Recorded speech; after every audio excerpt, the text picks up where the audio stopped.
வணக்கம். நம்ம ஸ்டுடியோ 49 ராஜா அவர்களுக்கு நீங்கள் நிறைய விஷயத்த அழகாக சொன்னீங்க. அது என்ன பிரச்சனைனா, நீங்கள் சொல்ல நான் புரிஞ்சுக்கிட்டேன், தப்பாக புரிஞ்சிக்கல. நீங்கள் செஞ்ச ஒரு தவறு என்னென்னா, ஒரு பல விஷயத்த ஒரு வீடியோவில் போட்டுட்டீங்க. இப்போ நீ கைஃபாக்கு ஒரு விஷயம் நீங்கள் சொல்கிறாங்க என்னை கூப்பிட்டு சொல்லலாம், அந்த கைஃபாக்கு தனியாக ஒரு வீடியோ போடலாம். அது கூட ஒரு கட்ட பஞ்சாயத்து இன்ஸ்பெக்டர் பல பிரச்சனை எடுத்துகிட்டு வர்றீங்க. சரி, நான் இன்னும் தப்பாக புரிஞ்சிக்கல. நீங்களும் ஒரு சமூக ஆர்வலர், ஒரு ஊடக நண்பர் தான். பல விஷயத்தை நீங்கள் போல்டாக பேசியிருக்கீங்க. ஒரு முக்கியமான விஷயத்தை நான் உங்களுக்கு அட்ரஸ் பண்ணுறேன். நீ கிளியராக ஒரு வார்த்தை கேட்டீங்க, என்ரோச்மெண்ட்டு இதெல்லாம் பண்ணுவீங்களா அப்படின்னு, கிளியர் பண்ணுவீங்களான்னு கேட்டீங்க.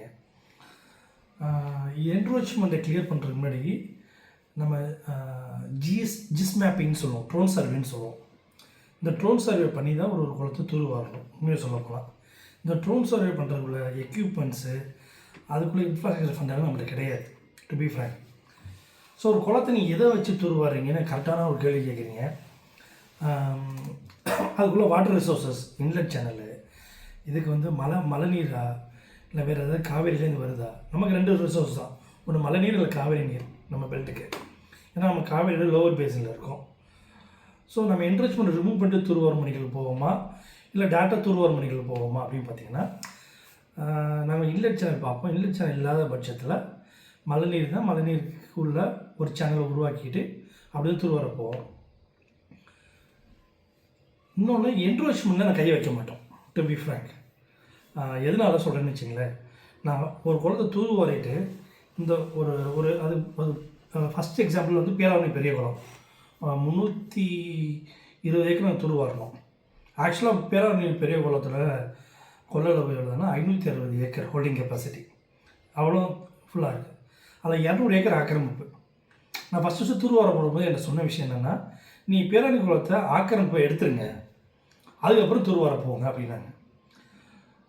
நான் ஆக்கிரமிப்பு எடுக்க போனேன்னா 7 வருஷமாக எடுக்க முடியாது, என்னால் தூர்வாரி இருக்க முடியாது, இன்னும் 300 குளம் வெட்டி இருக்க முடியாது முதல் குளத்துலேயே. ஸோ நம்ம என்ன பண்ணோம்னா, அந்த 300 குளத்தை தண்ணி கொண்டு வந்துடுவோம்.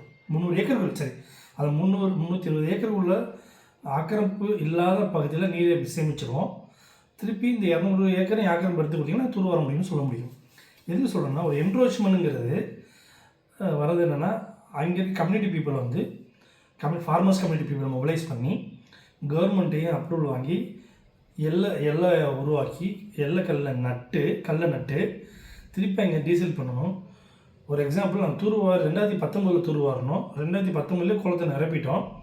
2019 மனு கொடுத்தோம். 2019 மனு கொடுக்குறதுக்கு முன்னாடி, பேராவணி பெரிய குளத்துக்கு மனு கொடுக்குறதுக்கு முன்னாடி 2013 மிஸ்டர் பேராவணியில் செல்லியன்னு ஒருத்தர் மனு கொடுத்துருக்காரு. திருப்பி நான் 2023 மனு கொடுத்துருக்கேன். 2025 மனு கொடுத்தோம். 26 மனு கொடுத்தோம். என்ன பண்ணுவோம்னா, 90% ஆக்கிரமிப்பை அளக்கிறதுக்கு கல் ஊனிருக்கீங்க, நான் ஆக்கிரமிப்பை எடுக்கலை அப்படின்ட்டு. இப்போது நம்ம எஃபோர்ட்லாம், நம்ம கிடைக்கிற மழை தண்ணீரை அட்லீஸ்ட் ஒரு சட்டிலேயோ ஒரு என்ன சொல்கிறது, ஒரு ஃபீட்டில் ஒரு மீட்டரில் நம்ம சேமிக்கிறது ரொம்ப ரொம்ப முக்கியமான ஒரு விஷயம். ஸோ உங்களுக்கு தூர்வாரும் பணிகளில் ஏதாவது டவுட்டுன்னா நீங்கள் எங்களை கேட்கலாம். நாங்களும் இன்னும் கற்றுக்க வேண்டிய நிறையா இருக்குது. நாங்கள் முக்கியமாக பார்க்க வேண்டியது அக்வாஃபர், கிரவுண்ட் வாட்டர் எந்த லெவலில் இருக்குது அதெல்லாம் பார்க்கணும் தான். நாங்கள் நமக்கு என்னென்னா, இது வரைக்கும் 300 குளம் வெட்டும் போது யாரும் ₹1 சம்பளம் எடுக்கலை, சிஎஸ்ஆர் கமிஷன் எதுவுமே எடுக்காமல் தன்னார்வம் நாங்கள் பண்ணுறோம். இந்த விஷயம் பண்ணுறதுனா ஃப்ரீ ஆஃப் காஸ்ட்டில் வாலண்டியரில் பண்ணுறோம்.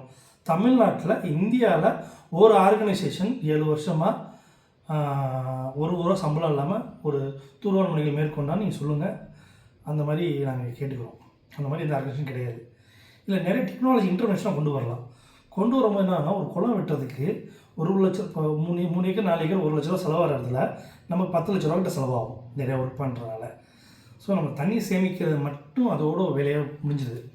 இதில் தேர்ட் பார்ட்டி ஆடிட்டிங்லாம் கொண்டு வந்தோம், ஜிஸ் மேப்பிங் பண்ணுறோம், கிரவுண்ட் வாட்டர் ரீசார்ஜ்லாம் சர்வே பண்ணோம் அப்படின்னு நினச்சிங்கன்னா, அதுக்குள்ளே எக்ஸ்ட்ரா பெரிய பெரிய ப்ரைவேட் கம்பெனி பாடிஸ்லாம் உள்ளே கொண்டு வந்து காஸ்டிங் அதிகமாக போயிடும்.